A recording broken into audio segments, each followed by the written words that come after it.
You found us. Hello, and welcome back. You're tuned in to Wine in 9, where all you need to learn about wine in 9 minutes or less. Here's your host, Bob Cappuccino. I'd like to talk about how to select wines you might bring to a party or gift to someone else. Of course, anyone could run to a local liquor store and spend 15 seconds selecting a wine that maybe has the right price point, or maybe has a great looking label, maybe the name is sexy or funny, or maybe you just like the shape of the bottle, who knows. But think about bringing a wine as more than just an obligatory gesture. Think of it as a chance to share something new with friends, or as a heartfelt thank you. You know, it doesn't take much to put a little thought into your choice, thereby guaranteeing a nicer, more memorable, and a much more meaningful gift. So I'll break it down in 2 parts. First, how do you select a wine for a get-together where there'll be food served? Anything from an informal gathering of friends to a more formal dinner party. And the second part will be about purchasing a wine as a standalone gift. Okay? Here we go. So, let's say you're invited to a party. What do you bring? If you know the menu or the predilections of your host or hostess, you can easily match the wine possibilities by chatting with your wine merchant. Beyond that, consider how the meal would proceed. If you want to bring an aperitif to start the party, a sparkling wine, Prosecco, a Cava from Spain, a California bubbly, or if you're feeling particularly flush or you want to impress, a fine brut champagne from France. They're all great with all types of hors d'oeuvres and canopies, and they set a very festive mood. Now, for first courses, which are usually lighter courses, I like to lean toward a crisp, dry white, like an unoaked American Chardonnay, or a Sauvignon Blanc, or a Sancerre from the Loire Valley of France, a dry Riesling, or a Pinot Grigio. They're all perfect for sipping, and with most appetizer courses. Or you might consider a light to medium-bodied rosé, which covers a multitude of food options. Now, don't be afraid to bring a great rosé. You'll actually show off that you're wine savvy and confident.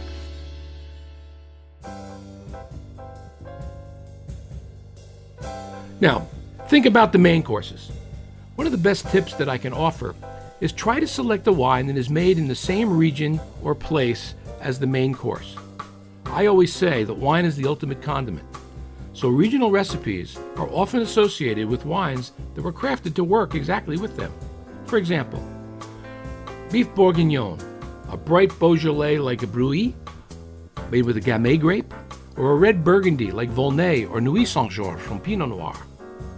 If the dinner is ossobuco, traditionally a Barolo or a Barbaresco, or a big red Rhone wine from France like a Cornas or a Chateauneuf, they'd be equally enjoyable.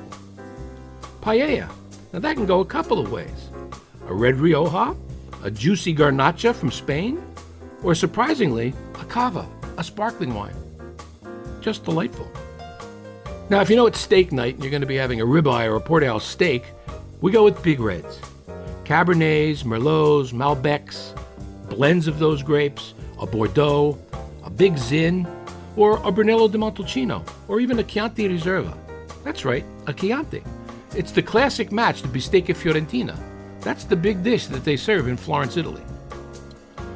If you're having roast duck or roasted salmon, a delightful Pinot Noir from almost anywhere will work well.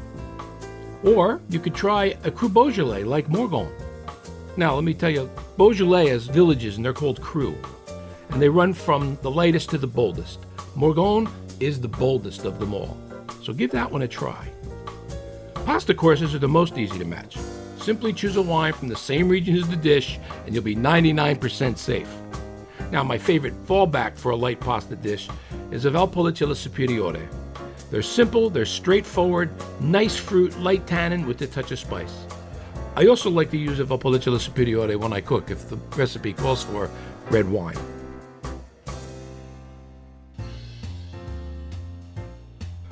There are cultures that have no wine tradition, so matching their foods can be interesting and fun. Indian and Thai cuisines, which are redolent with spices, big curries, they lean to dry, fruity reds like Zinfandels, Dolcetto, Blaufränkisch from Austria, or Nero d'Avola from Sicily, with modest tannins. With Chinese, whether it be Cantonese, Sichuan, or Hunan, it is best to avoid wines with strong tannins. Go instead with whites like dry or off-dry Rieslings, Chenin Blanc, or medium to full-bodied rosés. If you're going with Japanese, sushi and sashimi are wonderful with dry sparkling wines and crisp whites. Those work best. Mexican food, especially those that are a little spicy or they have the rich chocolate spicy mole sauce, go with a Beaujolais, a Zinfandel, a Blaufränkisch, or again, try a Nero d'Avola from Sicily. Now, when it comes to dessert, generally I find most desserts are too sweet to pair with wines. A fresh fruit tart with an almond crust, or pears poached in Moscato, are delightful with a Moscato d'Asti from Piemonte. Sauternes and other similar wines, and late harvest wines, and certain red wines like Taurasi, Amarone, vintage, or late bottled vintage and tawny ports are absolutely the best with simply sliced fruit, walnuts, and strong cheeses like Gorgonzola, Roquefort, Parmigiano, or even a Cambizola, which is kind of a blue brie hybrid. One more tip. Your host may have already selected wine to go with each course, so substituting your gift might be a little touchy. But ask. Don't be afraid. Especially if you're bringing a wine that you want to drink.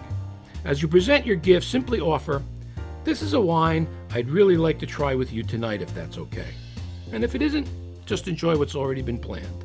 And as for gifting wines, if you know that your recipient is a novice wine taster, keep it simple. A sparkler, Valpolicella, a Beaujolais, a dry rosé will be fine.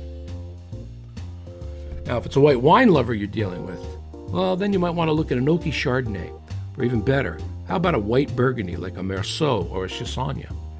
Now, these are also Chardonnay wines, but they come from very special sites in Burgundy.